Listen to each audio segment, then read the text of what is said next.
නමෝ තස්ස භගවතු අරහතු සම්මා සම්බුද්දස්ස. ඒ භාග්‍යවත්තු අරහත්තු මහා කරුණික අපගේ ගෞතම සම්මා සම්බුදුරජාණන් වහන්සේට නමස්කාර වේවා. සාදු සාදු සාදු. මාගේ ගුරු දේවෝත්තම පරම පූජනීය පින්වත් ලොකු ස්වාමීන් වහන්සේට ගෞරවාදර වන්දනාව වේවා. සාදු සාදු සාදු. ගරුතර මහා සංඝරත්නයන් අවසරයි. සදහෙවත් වාසනාවන්ත පින්වතුනේ, අද දවසේදී මේ ධර්ම දේශනාවට දායකත්වයේ දරමින් ධර්ම දානමය පින්කම සිද්ධ කරන්නේ මීට වසර 8කට පෙර 2013 අප්‍රේල් මාසේ 21 වෙනි දින මිය පරලෝ යන්ට යෙදුණු පින්වත් එම්.ඒ. පියසේන මංචනායක අත්තාට, මීට වසර 27කට පෙර මිය පරලෝ ගිය පින්වත් හේමාවතී රත්නායක කිරියම්මාට, ස්වාමි පුරුෂයාට, නැන්දනියට, අනිකුත් නමින් මිය ගියා වූ සියලු ඥාතිවරුන්ට පින්පෙත් අනුමෝදනා කරන උතුම් අදහසින් පින්වත් එම්.ඒ. පුණ්‍යවතී මංචනායක මෑණියන්, දියණිය ඇතුළු දරුමුණු පුරන් සියලු දෙනා විසිනුයි අද දවසේ මේ ධර්ම දාණය සිද්ධ කරන්නේ. පින්වතුනි, ඒ අපගේ භාග්‍යවත් අරහත් ගෞතම සම්මා සම්බුදුරජාණන් වහන්සේ, අපගේ ශාස්ත්‍රූන් වහන්සේ නොයෙක් නාමයන්ගෙන් මේ දෙව් මිනිස් ලෝකේ හැඳින්වුවා. තුන් ලෝම ජයගත් නිසා බුදුරජාණන් වහන්සේට කිව්වා තුන් ලෝකාග්‍ර, තුන් ලොවටම අග්‍ර බුදුරජාණෝය. ඊළඟට භාග්‍යතුන් වහන්සේට කිව්වා සදහැසිතින් අසරණ සරණ කියලා. බුදුරජාණන් වහන්සේගේ ගුණ කතා කරනකොට සදහැවතු කියනවා අපගේ භාග්‍යතුන් වහන්සේ අසරණ සරණ වනසේක, අනාථ නාථ වනසේක. අසරණ සරණ කියලා කිව්වේ සංසාර ගමනේ නොයෙක් කාරණා හේතු කොටගෙන අසරණ වෙලා ඉන්න ලෝක සත්වයාට හැබෑවටම සරණ වුණේ බුදුරජාණන් වහන්සේය. ඒ නිසා අපගේ භාග්‍යතුන් වහන්සේ අසරණ සරණ වනසේක. මේ සංසාර ගමනේ රැකවරණයක් නැතිව බොහොම දුකටපත් වෙලා ඉන්න අයව රැකවරණය තුල පිහිටෙව්වේ අපගේ බුදුරජාණන් වහන්සේය. එනිසා භාග්‍යතුන් වහන්සේ අනාථනාථ නම් වනසේක.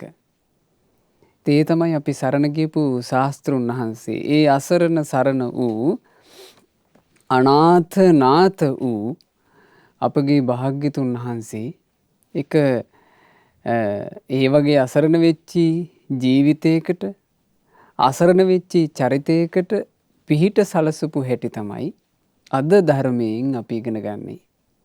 ඒ පිහිට සලසාගත් පින්වන්තයන් වහන්සේ කවුද? සුනීත මහරහතන් වහන්සේ.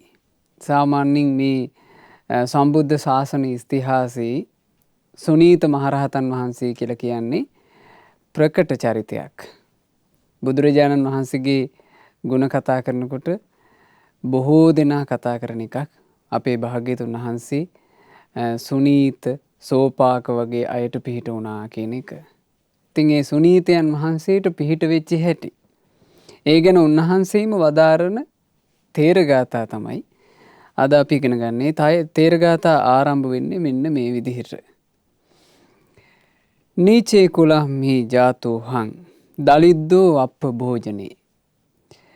මං ඉපදුනේ අඩු කුලේ පවුලක.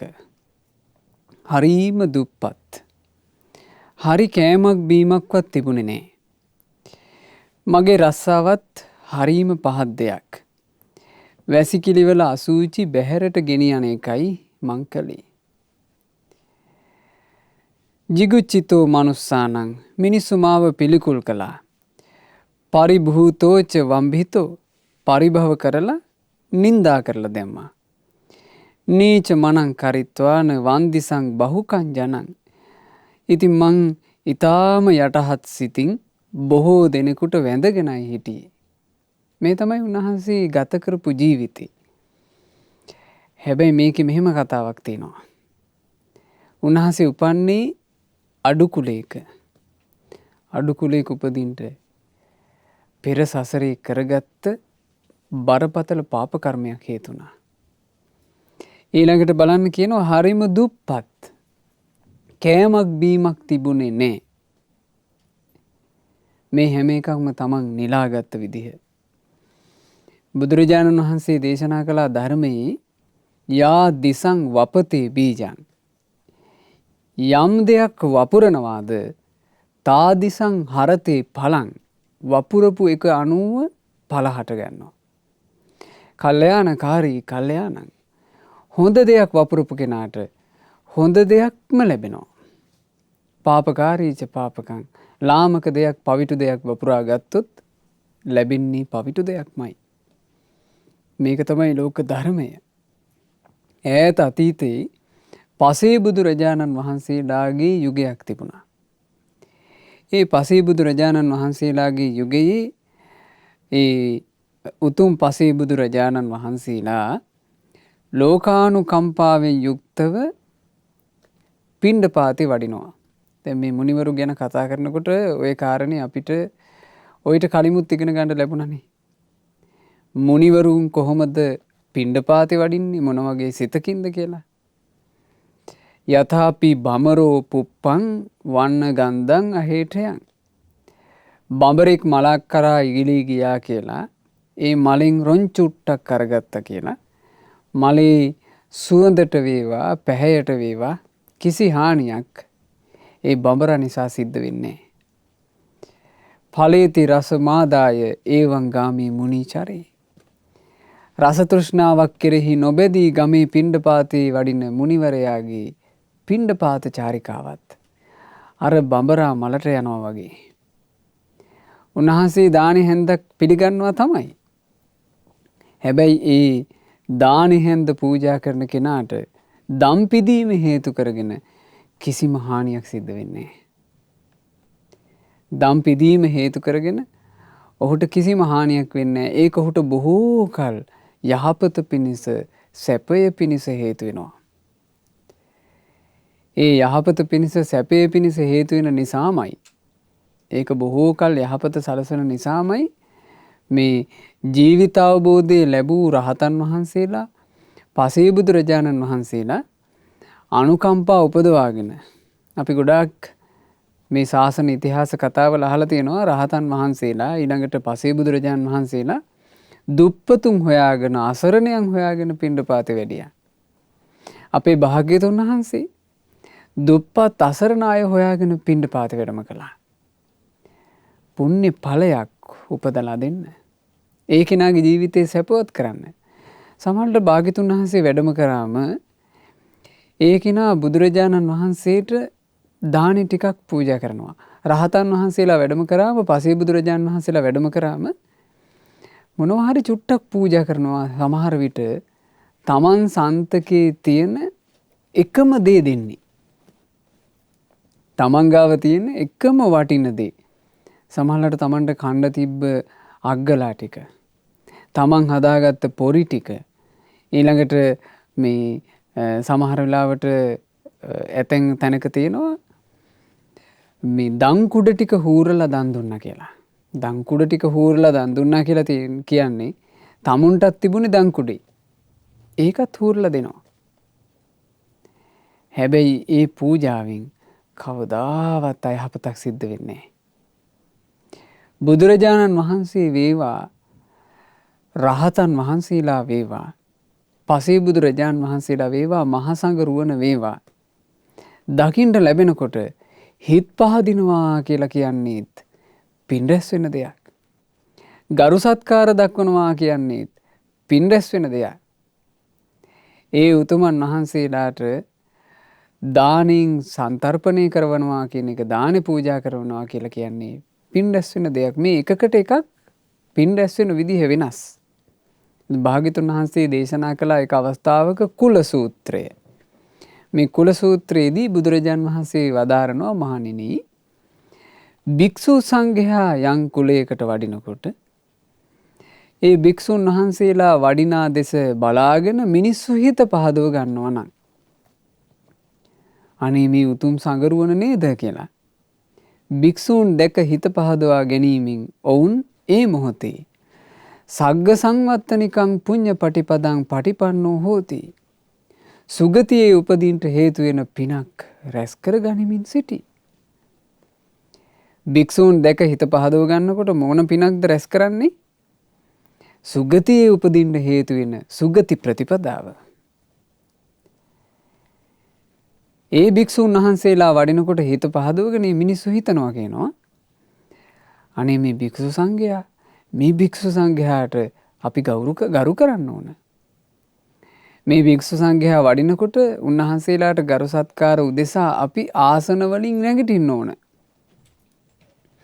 උන්වහන්සේලාට ගරු සත්කාර උදෙසා අපි මේ පාරින් අයින් වෙන්න ඕන. ඊළඟට මේ හිස වැසුම් වගේ දාගෙන ඉන්නවා නම් ඒවා ගලවනවා. මිනිස්සු කොච්චර සත්කාර කරනවද දැන් ඇතැම් අසපුවල අපි ඉන්නකොට දැක්කා මේ ස්වාමීන් වහන්සේලා පිණ්ඩපාතේ වඩිනකොට මගදී මිනිස්සුෙකුට හම්බ වුණොත් එහෙම මේ තමන් බයික් එකක යමින් ඉද්දි බයිසිකලයක යමින් ඉද්දි ස්වාමීන් වහන්සේ නමක් හම්බ වුණොත් එහෙම ඉස්සරහට පිණ්ඩපාතේ වඩිනවා වාහන නවත්තලා මිනිස්සු බහිනවා. බැහැලා අර භික්ෂුන් වහන්සේ වැඩම කරනකන් එහෙම හිටගෙන වන්දනා කරන් ඉන්නවා. සමහරලාට වැඩට යන්න පරක් වෙනවා. හැබැයි ඒ කෙනා ඒ දේ කරනවා. බොහෝ කල් යහපත පිණිස පවතිනවා. බුදුරජාණන් වහන්සේ දේශනා කළා ඒ විදිහට ගරු සත්කාර දක්වනකොට සම්මාන දක්වනකොට උසස් කුලයක උපදින්න හේතු වෙන පිනක් රැස් වෙනවා. බලන්න පින්පුරා ගන්න තියෙන ආකාරය. යම් අවස්ථාවක ඒ භික්ෂූන් දැකලා මෙන්න මෙහෙම හිතනවාද අනේ මේ උත්තමයන්ට පූජා කරන්න නැත්නම් මොනවා හරි මම මේ උත්තමයන්ට අහවල් දේ පූජා කරනවා කියලා හිත අතාරිනවා. යමක් පූජා කරනවා කියන හිතුවිල්ල හිතනකොට භික්ෂු සංඝයා විශේෂයි ඔවුන් ඒ මොහොතේ මහේ සක්ක පටිපදං මහේ ශාක්‍ය භාවයේ උපදින පිනක් රැස් කර කර ඉන්නවා. බලන්න මේ පින් රැස් කරගන්න තියෙන අවස්ථාව හොඳට මතක තියාගන්න. මතක තියාගෙන භික්ෂුන් වහන්සේලා වැඩ ඉන්නවා මහා සංඝරුවන වැඩ ඉන්නවා අදටත් හොඳට අපිට පින් රැස් කරගන්න පුළුවන්. ඊළඟට බුදුරජාණන් වහන්සේ දේශනා කළා මහණෙනි යම් අවස්ථාවක මේ මිනිස්සුන් භික්ෂු සංඝයා විශේෂයි සියතින් දානේ පූජා කරන්නේ වේද. එකල්හි ඔවුන්හට මහා භෝග සම්පත් ධන සම්පත් ලැබෙන පුණ්‍ය ප්‍රතිපදාවක හික්මෙමින් සිටි. අවසානට භාග්‍යතුන් වහන්සේ වදාලා මහණෙනි භික්ෂු සංඝයා පවසන අර්ථවත් බණපද අහනා මොහොතක් ඇද්ද? එසේ දහම් ශ්‍රවණය කරන මොහොතේ ඔවුන් පිළිපන් පුණ්‍ය ප්‍රතිපදාව ප්‍රඥාව වැඩෙනා පුණ්‍ය ප්‍රතිපදාවයි. ඉතින් ඔන්න පුණ්‍ය ප්‍රතිපදා පහක් භික්ෂු සංඝයා ඇසුරු කරනකොට හැබැයි වැඩේ කියන්නේ පසේ බුදුරජාණන් වහන්සේලා මුණ ගැහිලත් මේ කෙනාට බැරුව ගියා ඔය පුණ්‍ය ප්‍රතිපදාවලින් එකක්වත් කරගන්න. අදත් කොච්චර ඉන්නවද භික්ෂු සංඝයා මුණ ගැහිලා ඔය පුණ්‍ය ප්‍රතිපදාවලින් එකක්වත් කරගන්න තරම් වාසනාව නැති. දැන් අර පසේ බුදුරජාණන් වහන්සේලා වැඩ හිටපු යුගයේ මොහු සාමාන්‍ය ගෘහපතියෙක් ගිහි ගෙදර වාසය කරපු යමක් කමක් තිබ්බ මිනිස්සෙක්. පසේ බුදුරජාණන් වහන්සේ නමක් පිණ්ඩපාතේ වැඩියා. උන්වහන්සේ සිවුරු පොරවගෙන පිණ්ඩපාතේ වඩිනකොට උන්වහන්සේ තරුණ වයසේ. ඒ තරුණ වයසේ පසේ බුදුරජාණන් වහන්සේ දකිනකොට මේ ගිහි ගෙදර වාසය කරපු මේ ධනවත් පුද්ගලයාට නිකන් හිතුවිල්ලක් උපන්නා මේ තරුණයෙක්නේ. මේ තරුණයා මොකද මේ පිණ්ඩපාතේ වඩින්නේ? මෙයාට පුළුවන් වැඩක් කරලා හම්බ කරගෙන කන්න. මොකෝ මෙයා අත්‍යපය දෙකත් හොඳට තියාගෙන මේ හොඳට ශක්ති සම්පන්න නිරෝගී සිරුරකුත් තියාගෙන අනුන්ගේ ගෙවල් ගානේ හිඟා කන්නේ. අන්න හිත පහදව ගන්න තියෙන අවස්ථාව අහිමි වුණා. පළවෙනි පුණ්‍ය ප්‍රතිපදාව අහිමි. හිත පැහැදුනේ නැත්තම් ගරු සත්කාර දක්වන්නේ නැත. දෙවෙනි පුණ්‍ය ප්‍රතිපදාව අහිමි. අනේ මේ උත්තමයාට යමක් පූජා කරන්න ඇත්නම් කියලා හිතක් උපදින්නේ නැත. තුන්වෙනි ප්‍රතිපදාවත් අහිමි. අවසානයේ හතරවෙනි පුණ්‍ය ප්‍රතිපදාව යමක් දානෙට පූජා කරන එකනේ. දානෙට පූජා කරනවා වෙනුවට මේ පුද්ගලයා කිව්වනේ කතාවක්. ගැරහුවා. අර පසේ බුදුරජාණන් වහන්සේට කිව්වා ඔහේ ඔය මේ වස්ත්‍රකින් ඇඟවහගෙන ඔය විදිහට ගයක් ගානේ හිගා කාගෙන යනවාට වඩා හොඳයි අනින් මිනිස්සුන්ගේ අසූචි ටිකක් ඇදලා හරි තමන් හම්බ කරගෙන කනවකෝ කිව්වා. අන්න ගැරහුවා. ගර්හාව කළා. ඒ ගර්හාව කළේ පින්වතුනි සංසාරයෙන් නිදහස් වෙච්චි මුනිවරයෙකුට. පසේ බුදුරජාණන් වහන්සේ නමකට. ඒ පසේ බුදුරජාණන් වහන්සේ නිහඬවම වැඩම කළා. හැබැයි පුණ්‍ය ප්‍රතිපදා රැස් කරගන්නට ලැබිච්චි මොහොතක ඒ මහෝත්තමයන් වහන්සේව මුල් කරගෙන ඔහු තමන්ගේ ජීවිතයට දිරව ගන්න අමාරු විදිහේ පාප කර්මයක් එකතු කරගත්තා. මේ මුනිවරු කියලා කියන්නේ පින්වතුනි මේ ලෝකේ වැඩ ඉන්නේ අන් අයට පින් පුරවා ගැනීම පිණිස. සිවුරක් දරාගත්ත භික්ෂුවක් කියලා කියන්නේ අපිට පින් පුරා ගන්න ඉන්න පිරිසක්. දැක්කත් දැකලා හිත පහදව ගන්නකොට අපට පින් රැස් වෙනවා. ඒ උත්තමයන් වහන්සේලාට ගරු සත්කාර දක්වනකොට අපට පින් රැස් වෙනවා. සිවුරු දරාගත්තේ උතුමන්ට දම්පැන් පූජා කරනකොට දම්පැන් පුදන කෙනාට පින් රැස් වෙනවා. ඒ වගේමයි අනිත් පැත්ත. ඒ බඳු උතුම් පිරිසකට බුදුරජාණන් වහන්සේ උදෙසා සිවුරු පොරව ගත්තා කියලා කියන්නේ ඒක මහා වාසනාවක්. ග්‍රහ බන්ධන අත්හැරලා සිවුරු දරා ගත්තා කියලා කියන්නේ ඒක වෙනම පුණ්‍ය වාසනාවක්. ඒ පුණ්‍ය වාසනාව ලැබූ උතුමන්ට කෙනෙක් ගරහනවා. ආන්න එතකොට ඒ ගරහාව බරපතල කාරණාවක් බවට පත් වෙනවා. දැන් ඒ උතුමන්ට පුද සත්කාර කරොත් එහෙම ඒකෙන් බරපතල පින් රැස් වෙනවා. ඒ වගේමයි ඒ උතුමන්ට ගරහා කළොත් බරපතල පව් සිද්ධ වෙනවා. ඉතින් එහෙම එකක් තමයි මේ උනේ. බලන්න මේ ජීවිතේ පසේ බුදුරජාණන් වහන්සේ දකින්නකොට හිත පැහැදුනා නම් ලොකු පිනක් රැස් වෙනවා. ඒක අහිමි වුණා.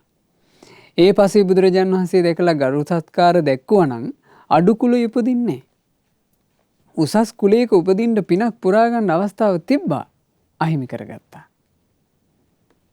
අහිමි කරගෙන ඔන්න ඒ උත්තමයන් වහන්සේට ගරු සත්කාර නොදැක්වීම නිසා අඩු කුලයේ උපන්නා. ඒ උත්තමයන් වහන්සේට දම්පැන් පූජා කළේ නැහැ.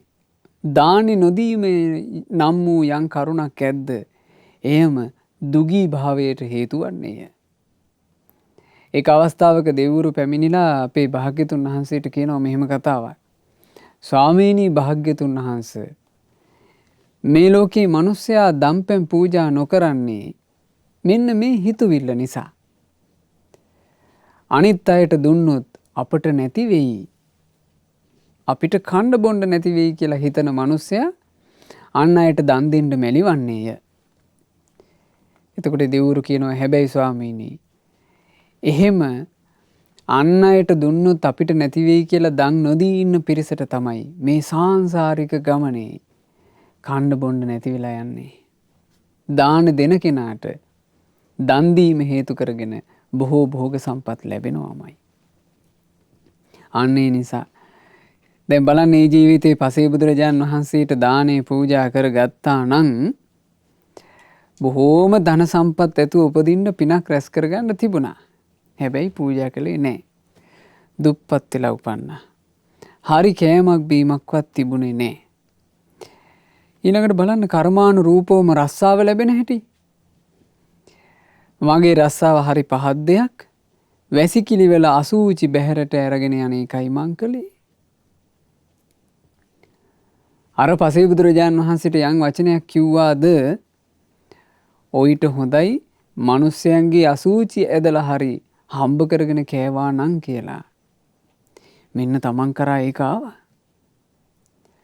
තමන්ට උපදින කුලයෙන්ම ලැබෙන රස්සාව අනිත් ගෙවල් වලට ගිහිල්ලා ඒ ගෙවල් වල වැසිකිලි වලවල් පිරෙනකොට ඒ වැසිකිලි වලවල් වලින් අසූචි අරගෙන ගිහිල්ලා නගරෙන් එළියට දාන්න ඕන.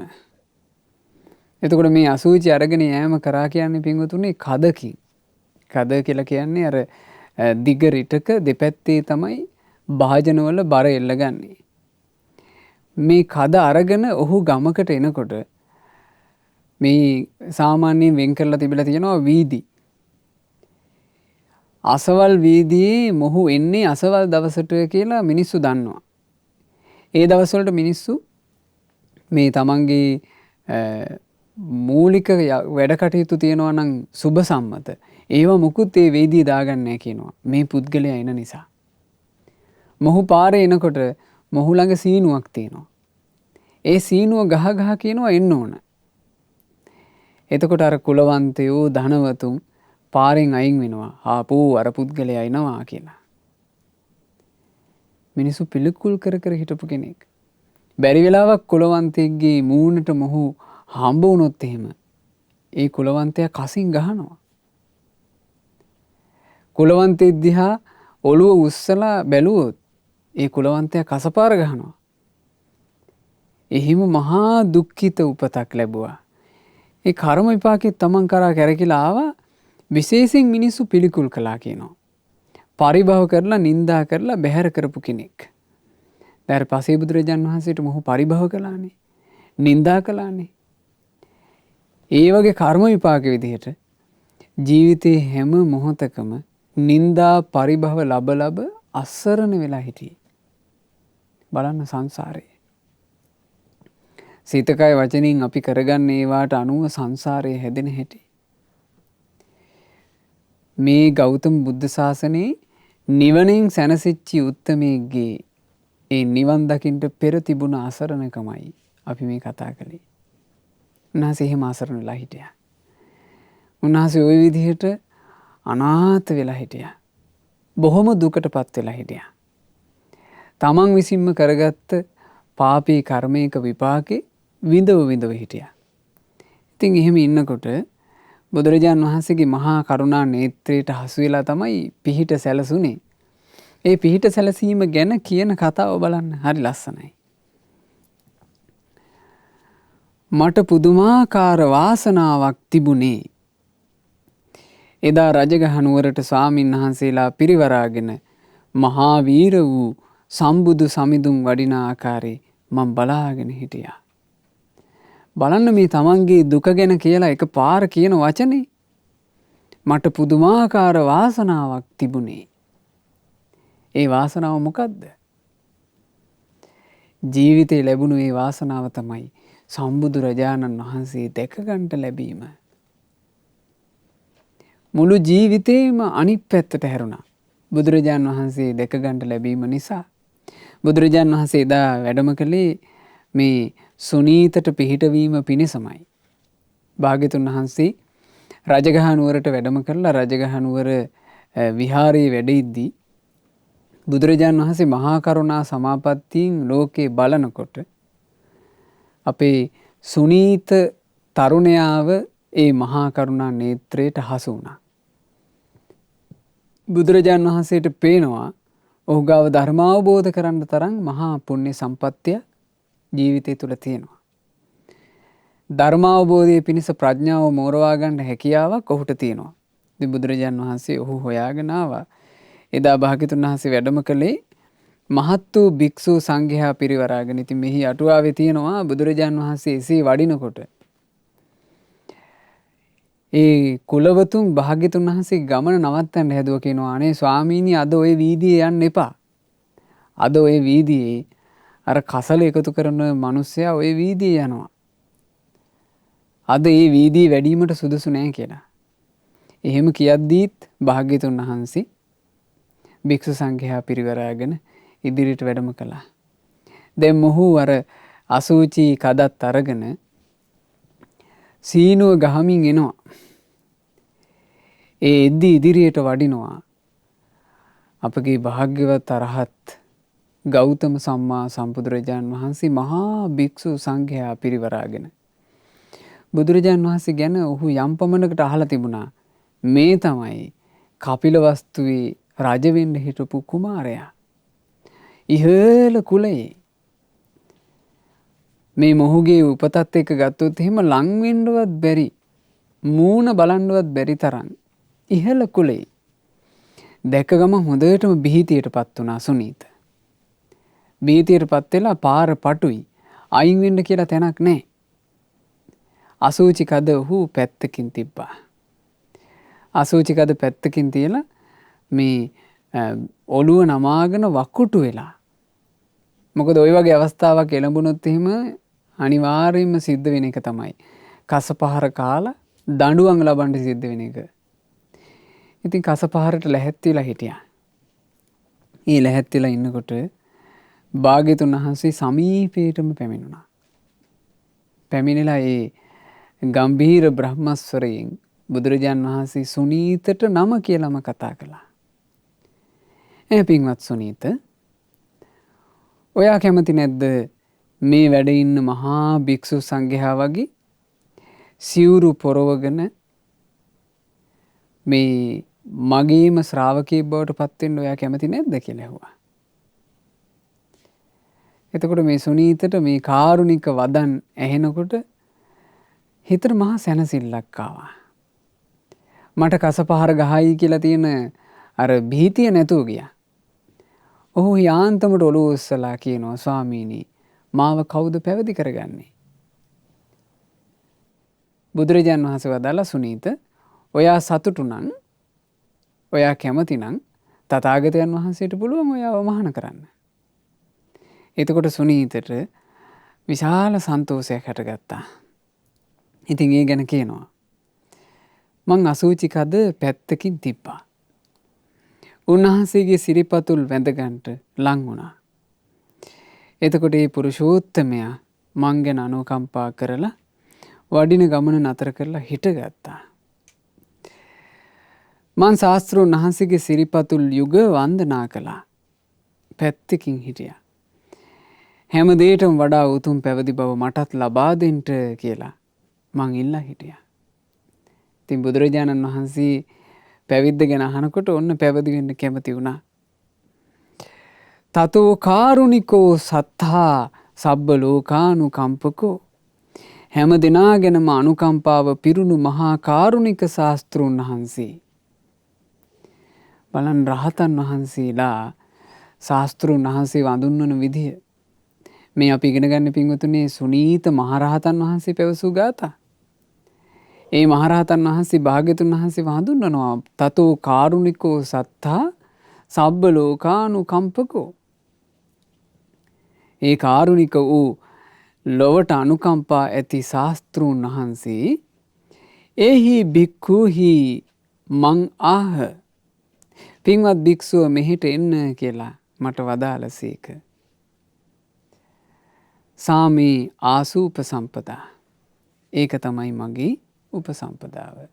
එතකොට සුනීත තෙරුන් වහන්සේ ලැබුවේ එහි භික්ඛු පැවදි උපසම්පදාව. ඒක එරදිහක්. ඒක සම්මා සම්බුදුරජාණන් වහන්සේ නමකගේ එරදිහක්. ඒ එරදිහ ලබන්ට ඒ එරදිහේ අවස්ථාව ලබන්ට පින තියෙන්නේ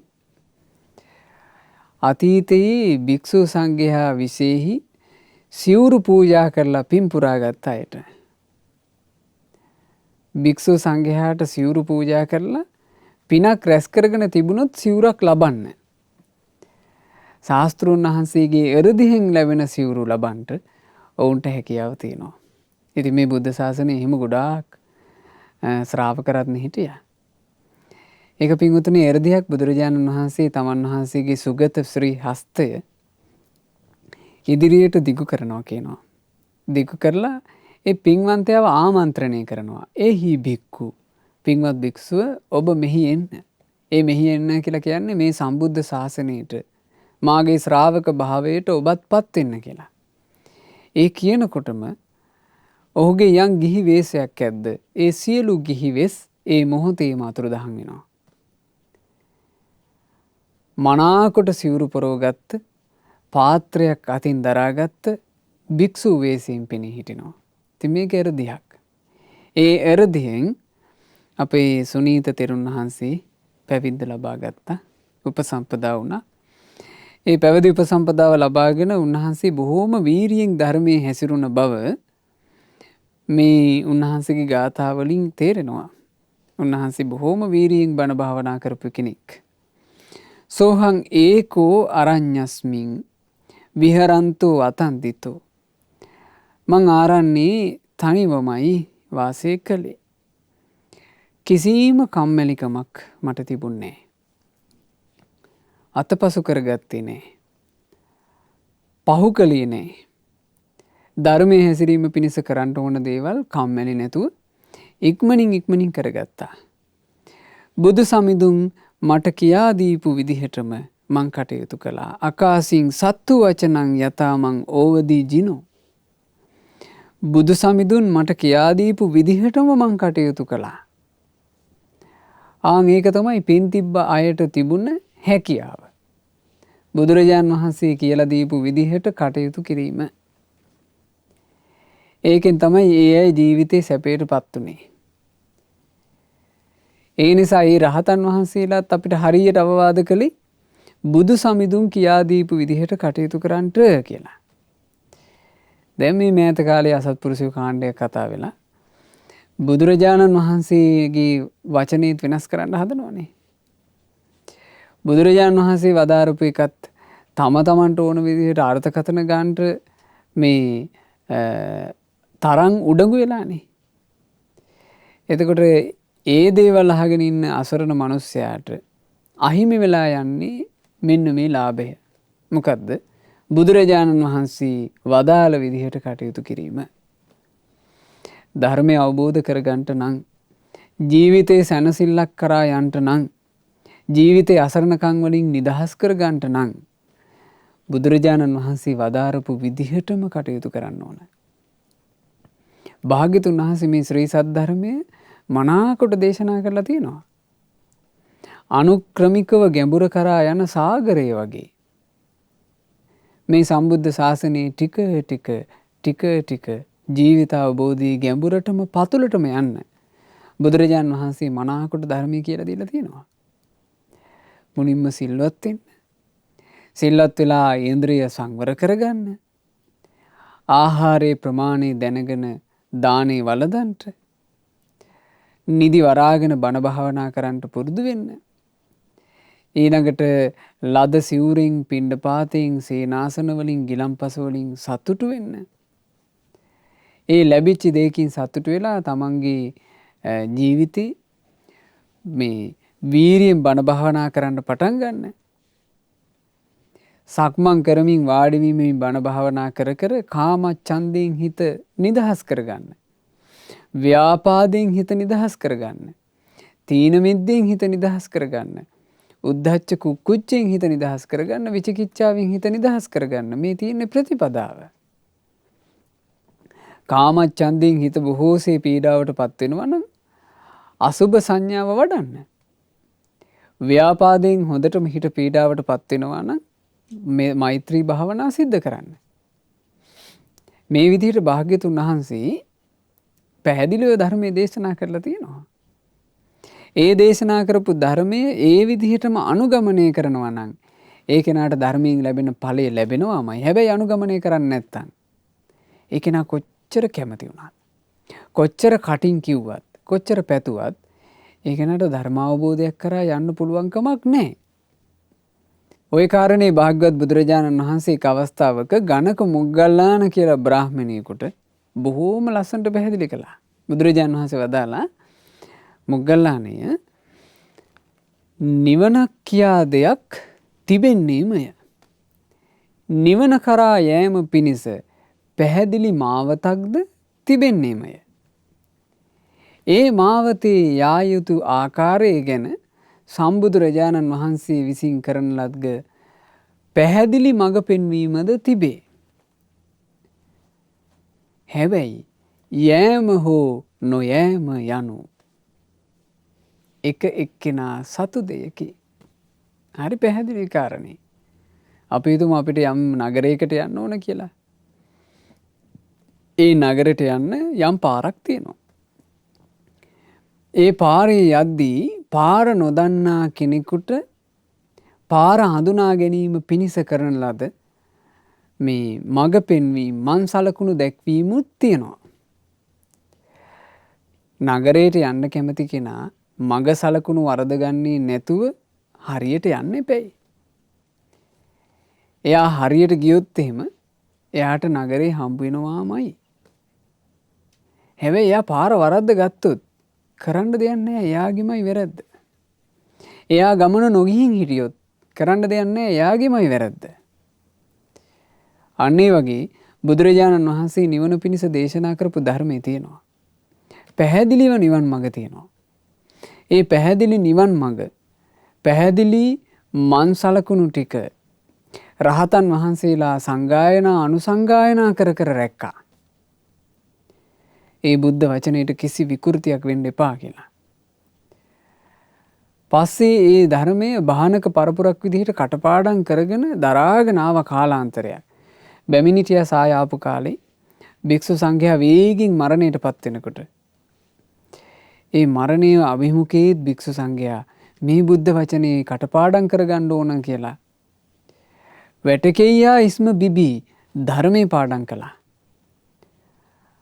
අවසානයේ බැමිණිටියා සාය කියන මේ මහා මේ අභාග්‍ය සම්පන්න කාලය අවසන් වුණාට පස්සේ ඉතුරු වෙලා හිටපු භික්ෂු සංඝයා කල්පනා කළා මතු අනාගතෙත් මේ වගේ ව්‍යසන આવොත් මේ උතුම් බුද්ධ වචනය මතකයේ දරාගෙන ඉන්න අය මැරුණොත් මේ නිවන කරා යන සොඳුරු වැඩපිළිවෙල ගැන කියලා දෙන මේ ලස්සන සද්ධර්මයේ අතුරුදහන් වෙනවා. රකින්න ඕන මේක. ඒ උදෙසා ග්‍රන්ථ ආරූඪ කරමු. අන්න එහෙමයි මේ හදවත්වල දරාගෙන හිටපු ධර්මයේ පොත්වලට ආවේ. ඉතින් මෙහෙම ඉතිහාසයක් තියෙනවා, පැහැදිලි ඉතිහාසයක්. ඒ පැහැදිලි ඉතිහාසය ගැන ඉගෙන ගන්නේ නැතුව, ඒ ඉතිහාසය විශ්වාස කරන්නේ නැතුව තම තමන්ට හිතෙන හිතලු කතා කරන අසත්පුරුෂයන්ට අහු වුණොත් පින්වතුනි මේ බුද්ධ ශාසන දායාදී සම්පූර්ණයෙන්ම අහිමිලා යයි. ඉතින් ඒක අභාග්‍යයි. අපි දක්ෂ වෙන්න ඕන අපිව මේ අභාග්‍යයට වැටෙන්නේ නැතුව ආරක්ෂා කර ගැනීම පිණිස. දැන් බලන්න මෙච්චර අසරණ තත්වයක හිටපු මේ සුනීතයන් වහන්සේ දැන් ඔන්න පැවිදි වෙලා කම්මැලි නැතිව බුදුරජාණන් වහන්සේ කියා දීපු විදිහටම කටයුතු කළා. රත්ත්‍යා පඨමං යාමං පුබ්බ ජාති මනුස්සරින් රෑ පළමු යාමයේ පුබ්බේ නිවාස ඥානය ලබා ගත්තා. පළමුවෙනි විද්‍යාව. රත්ත්‍යා මජ්ක්‍ධිමං යාමං දිබ්බ චක්කුං විසෝදහින් මැදියන් යාමයේ දිබ්බ චක්කු ඥානය පිරිසිදු කරගත්තා.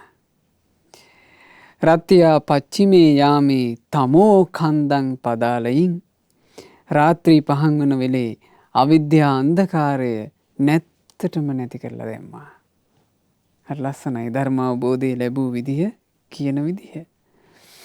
උන්වහන්සේ වීරියෙන් බණ භාවනා කරනකොට රාත්‍රී පළමු යාමයේ පළමු විද්‍යාව පුබ්බේ නිවාස ඥානය. රෑ මැදියන් යාමේ දෙවනි විද්‍යාව දිවස් නුවණ දිබ්බ චක්කු ඥානය, එහෙම නැත්නම් චුතූපපාත ඥානය ලැබුවා. ඊළඟට රාත්‍රී පස්චිම යාමේ සියලු ආශ්‍රවයන් දුරුකොට අවිද්‍යා අන්ධකාරය දුරු කරගෙන ආසවක්ඛය ඥානය ලබා ගත්තා. බොහෝ රහතන් වහන්සේලා ලැබූ ඒ උතුම් ත්‍රිවිද්‍යාලාභය උන්වහන්සේ ලැබුවා. තතෝ රත්ත්‍යා විවසනී සුරියස්සු ගමනං පති. එදා හිරු නැගගෙන එද්දී, ඒ කිව්වේ මේ රාත්‍රිය 5 වෙලා උදේ ඉර නැගෙනකොට ඉන්දෝ බ්‍රහ්මාච ආගන්ත්වා මං නමස්සිසුං පංජිලි. සග්දෙවිදුත් මහ බඹුත් මං වෙත පැමිණිලා වැඳගෙන නමස්කාර කළා. බලන්න බුදු සසුනේ ආශ්චර්යය. බුද්ධ ශාසනයට පැමිණෙන්න පෙර මේ දෙව් බඹුන්ගේ කතන්දර කවර කතාද?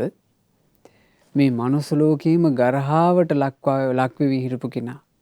අපහාස විඳ විඳ හිටපු කෙනා. මිනිසුන්ගෙන් කසපාර කකා හිටපු කෙනා. මිනිසුන්ගේ අසූචි ඇදපු කෙනා. අනින් මිනිසුන්ට වැඳ වැඳ හිටපු කෙනා. මෙන්න ධර්ම අවබෝධ කළා. ධර්ම අවබෝධ කරලා උන්වහන්සේ අරහත්ත්වයට පත් වෙනකොට රහතන් වහන්සේ නමක් පහළ වුණා කියන කාරණේ දැනගෙන සග්දෙවිදුත් මහා බ්‍රහ්මයාත් අපේ සුනීත මහරහතන් වහන්සේ කරා පැමිණිලා වන්දනා කරගෙන හිටියා. ඒ වන්දනා කරගෙන මෙහිම කිව්වා ඒ දෙවිවරු. නමෝතේ පුරිසා ජඤ්ඤ නමෝතේ පුරිසුත්තම යසතේ ආසවා කීනා දක්ඛිනේ යෝසී මාරිස. ඔබ ශ්‍රේෂ්ඨ පුරුෂයෙකි. ඔබට নমස්කාර වේවා. උතුම් පුරුෂය ඔබට নমස්කාර වේවා. දුක් රහිත මුනිදුනි. ඔබේ සිත් තුළ කිසිම ආශ්‍රවයක් නැහැ. ඔබ ලෝකයාගේ පුද පූජාවන්ට සුදුස්සෙක්. එහෙමයි දෙවිවරු කිව්වේ. ඒ රහතන් වහන්සේලා ගැන. ඒ රහතන් වහන්සේලා නිර්මිත වුණේ ධර්මයෙන්. ධර්මයේ තුල සීල සමාධි ප්‍රඥා දියුණු කරගන්න ජීවිතේ උත්තරීතර භාවයට පත් කරගත්තට පස්සේ දෙවිවරු ඒ රහතුන් වැන්දේ ওই විදිහට. තතෝ දිස්වාන මං සත්තා දේව සංඝ පුරක්කතං. මම පිරිවරාගෙන සිටින දෙව් පිරිස දැකපු ශාස්ත්‍රුන් වහන්සේ සිනහ පහල කළා. ඒ සම්බුදුරජාණන් වහන්සේට සිනහවක් පහළ වෙන්නේ විශේෂ කාරණාවකටනේ. බුදුරජාණන් වහන්සේගේ සිනහ පහළ වීම ආශ්චර්ය කාරණාවක්. බුදුරජාණන් වහන්සේගේ සිරි සම්බුදු මුව මණ්ඩලයේ වැඩ ඉන්නවා ශ්වේත වර්ණ. අපි කියනවානේ වීසති සේත සුදන්තෝ. විස්ස බැගින් භාග්‍යතුන් වහන්සේගේ සිරි සම්බුදු මුව මණ්ඩලයේ සම 40 දන්ත ධාතුන් වහන්සේලා වැඩ ඉන්නවා. ඒ සුදෝවන් දන්ත ධාතුන් වහන්සේලා ශ්වේත ඝන බුද්ධ රශ්මි මාලා විහිදුවනවා බුදුරජාණන් වහන්සේ සිනහ පහල කළොත්.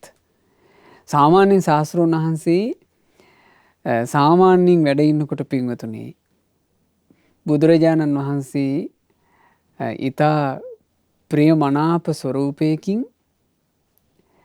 හැමදිනා කෙරෙහි කරුණා නේත්‍රයෙන් බලමින් වැඩ හිටියා.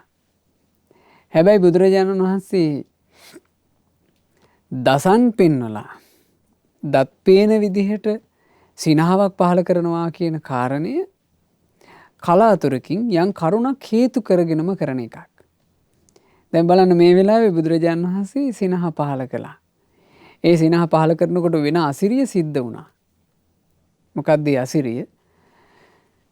අර සුදෝවන් බුද්ධ රශ්මි මාලා දලදා වහන්සේලාගෙන් විහිදෙන සුදෝවන් බුද්ධ රශ්මි මාලා සම්බුදු සිරිස 3 වටක් ප්‍රදක්ෂිනා කළා. සම්බුදු සිරිස 3 වටක් ප්‍රදක්ෂිනා කරලා ඒ සුදෝවන් රශ්මි මාලා අතුරුදහන් වෙලා ගියා. ඉතින් ওই අසිරිය සිද්ධ වුණා. සිතං පාතු කරිතවාන ඉම මත්තං අභාසත. එසේ සිනහාවක් පහල කරලා බුදුරජාණන් වහන්සේ මේ කාරණේ වදාලා. බලන්න භාග්‍යතුන් වහන්සේ වදාළ කාරණේ තපේන බ්‍රහ්මචරීන සංයමේන දමේනච ඒතේන බ්‍රාහ්මනෝ හෝති ඒතං බ්‍රාහ්මන මුත්තමං. බුදුරජාණන් වහන්සේ ඔය ගාථාව වදාළේ අපේ සුනීත මහරහතන් වහන්සේ මුල් කරගෙන. තපේන බ්‍රහ්මචරියේන. තප කියලා කිව්වේ කෙලෙස් තවනවට. කෙලෙස් තැවීමෙනුත්. බ්‍රහ්මචරියේන පිරිසිදු බඹසර ජීවිතේනොත්. සංයමේන සිත කය වචනය කියන තුන සංවර කර ගැනීමෙනුත්. දමේනච තමාව හොඳට ධර්මයේ තුල දමනය කර ගැනීමෙනුත්. ඒතේන බ්‍රාහ්මනෝ හෝති. ඒ විදිහටයි ශ්‍රේෂ්ඨයෙක් බවට පත්වෙන්නේ. ඒතම් බ්‍රාහ්මණ මුත්තමන්. ඔය ඉන්නේත් ඒ විදිහට ශ්‍රේෂ්ඨත්වයට පත්වෙච්චි කෙනෙක්. ඒ කිව්වේ කවුද? සුනීත මහරහතන් වහන්සේ. මේ ලෝකේ හරියට තියෙන එකක් අදටත් ඒක යම් විදිහකට තියෙනවා. නමුත් ඒ කාලේ බුදුරජාන් වහන්සේ පහළ වෙනකොට ඉන්දියාවේ තදේටම තිබුණා මේ උපතකින් ශ්‍රේෂ්ඨත්වයට පත්වීම. උපතෙන් තීරණය කරන එක. බුදුරජාන් වහන්සේ අභීත ස්වරයෙන් කතා කළා නේ ගැන. නජච්චා වසලෝ හෝති. උපතින් වසල වෙන්නේ. නජච්චා හෝති බ්‍රාහ්මනෝ. උපසින් ශ්‍රේෂ්ඨ වෙන්නේ බ්‍රාහ්මණ වෙන්නේ. කම්මනා වසලෝ හෝති. තමන් කටයුතු කරන්නේ කොහොමද කියන එකෙන් තමයි වසලද හීනද කියන එක තීරණය වෙන්නේ. කම්මනා හෝති බ්‍රාහ්මනෝ. තමන් කටයුතු කරන විදිහෙන් තමයි ශ්‍රේෂ්ඨ කෙනෙක් බ්‍රාහ්මණයෙක් බවට පත් වෙන්නේ. ඉතින් බුද්ධ ශාසනය ඇතුලේ බුදුරජාන් වහන්සේගේ දහම් අවවාද වලට අනුව සිතකය වචනේ මෙහෙව ගන්නවා නම් ජීවත් වෙන්න මහන්සි ගන්නවා නම් එයා මොන තැනක ඉපදෙලා හිටියත් එයාට ජීවිතේ ශ්‍රේෂ්ඨත්වයට පත් කරගන්න පුළුවන්. ඒක තමයි සත්‍යය. ඒ සත්‍යයට සාක්ෂි අපේ සුනීත මහරහතන් වහන්සේගේ ජීවිතේ. උන්වහන්සේ බොහෝම හීන කුලයක ඉපදිලා බොහොම දුක්ඛිත විදිහට ජීවිතේ ගත කරලා බුදුරජාණන් වහන්සේ වදාළ විදිහටම කටයුතු කරලා තමන් වහන්සේගේ ජීවිතේ ශ්‍රේෂ්ඨත්වයට පත් කරගත්තා. ඒ ශ්‍රේෂ්ඨත්වයට පත් වූ මුනිදුන් වන අපගේ සුනීත මහරහතන් වහන්සේට නමස්කාර වේවා. සාදු සාදු සාදු. ජීවිතේ පරම සැපයට පත් කරගෙන සුනීත මහරහතන් වහන්සේ ඇතුළු උතුම් රහතන් වහන්සේලා යම් නිවනක නිවී සැනසුණාද අපටත් ඒ අමා මහ නිවන අවබෝධ කරන්ට ලැබේවා. සාදු සාදු සාදු. රැස් කළා වූ සියලුම පුණ්‍ය ධර්මයන් අපි අනුමෝදන් කරමු.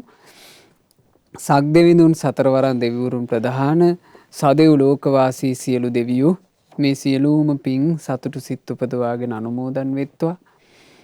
අපගේ ඉෂ්ඨකාමී හිතකාමී සියලු දෙවිවරුත් පින් අනුමෝදන් වෙලා දෙවියෝ දිව්‍ය සැපයෙන් වැඩෙත්වා. ඒ සියලු දෙවියන්ගේ රැකවරණය ආශිර්වාදය උපකාරය අප හැම දිනාට දෙවියෝ නොඅඩුවම සලසා දෙත්වා. සාදු සාදු සාදු. රැස් කළා වූ මේ සියලුම පුණ්‍ය ධර්මයන් අපිට මේ උතුම් රහතන් වහන්සේලාගේ සොඳුරු අවවාද මේ විදිහට හිත් පහන් වෙන ආකාරයෙන් ඉගෙන ගන්න කියවන්න ලැබුණේ අපේ ගුරුදේවයන් වහන්සේ නිසා. ගුරුදේවෝත්තම කල්යාණ මිත්‍ර පරම පූජනීය පින්වත් ලෝක ස්වාමීන් වහන්සේට මේ හැම පිනක්ම අනුමෝදන් වෙලා නිදුක් නිරෝගී සුවයම සැලසේවා. දීර්ඝායුෂ සම්පන්නියම සැලසේවා. මේ ගෞතම සාසනය තුලම උතුම් චතුරාර්ය සත්‍ය ධර්මය පරිපූර්ණ ලෙසම අවබෝධ කරන්ට වාසනාව ලැබේවා. සාදු සාදු සාදු. රැස් කළා වූ සියලු පුණ්‍ය ධර්මයෝ අද ධර්ම දානය කරන පින්වතුන්ලා මූලිකව බලාපොරොත්තු වෙන අයුරින් මීට වසර 8කට පෙර මිය පරලෝ ගිය 2013 අප්‍රේල් මාස 21 වෙනි දින මිය ගිය පින්වත් එම්.ඒ. පියසේන මංචනායක අත්තාට මීට වසර 27කට පෙර මිය පරලෝ ගිය හේමාවතී රත්නායක කිරියම්මාට ඒ වගේම තමන්ගේ නමින් මිය ගිය ස්වාමි පුරුෂයාට නැන්දනියට ඇතුළු සියලු ඥාති හිත මිත්‍රාදීන්ට මේ සියලු පින් අනුමෝදන් වෙත්වා. නමින් මිය ගියා වූ සියලු ඥාතීන්ගේ පරලෝක ජීවිතේ මේ පුණ්‍යානුමෝදනාවෙන් ඒකාන්තයෙන්ම සැපයටපත් වෙත්වා කියන අදහසින් ඥාතීන්ට පින්පෙත් අනුමෝදනා සිදු කරන්න. අද ධර්ම දානය සිද්ධ කරන පින්වත් පුණ්‍යවතී මංචනායක මෑණියන්ට මේ සියලු පුණ්‍ය ධර්මයන්ගේ ආශිර්වාදයෙන් රත්නත්‍රය ආශිර්වාදයෙන් සියලු දෙවියන්ගේ ආශිර්වාදයෙන් නිදුක් නිරෝගී සුවය දීර්ඝායුෂ සැලසේවා කියලා අපි සෙත් ප්‍රාර්ථනා කරනවා. ධර්ම දානය සිදු කරන පුණ්‍යවතී මංචනායක මෑණියන්ට දියණිය ඇතුළු දරුමුණු පුරන් සෑම සියලු දෙනාට මේ සියලු පින්පෙත් එකලෙසම අනුමෝදන් වෙත්වා. ශ්‍රද්ධා මාසික ධර්ම දාන සමාජික පින්වතුන්ලාට ශ්‍රද්ධා කාර්ය මණ්ඩලයේ සියලු දෙනාට සුපින්වත් ඔබ හැම දෙනාට මේ සියලු පින් අනුමෝදන්ව සියලු යහපත සැලසේවා. අභිවෘද්ධිය වේවා. රැකී ආරක්ෂා ආදී සියලු කටයුතු ਸਰව ප්‍රකාරයෙන් සමෘද්ධිමත් වෙත්වා. සුවසේ පින් කරගෙන දහමේ හැසිරලා චතුරාර්ය සත්‍ය ධර්මය අවබෝධ කරගන්නට හැම දිනාට වාසනාව ලැබෙත්වා කියලා අපි සෙත් ප්‍රාර්ථනා කරනවා. හැම දිනාටම තෙරුවන් සරණයි. නමෝ බුද්ධාය. මෙවැනි වටිනා ධර්මදේශනා ශ්‍රවණය කිරීමට ශ්‍රද්ධා ඩේලි YouTube චැනලය සබස්ක්‍රයිබ් කරන්න.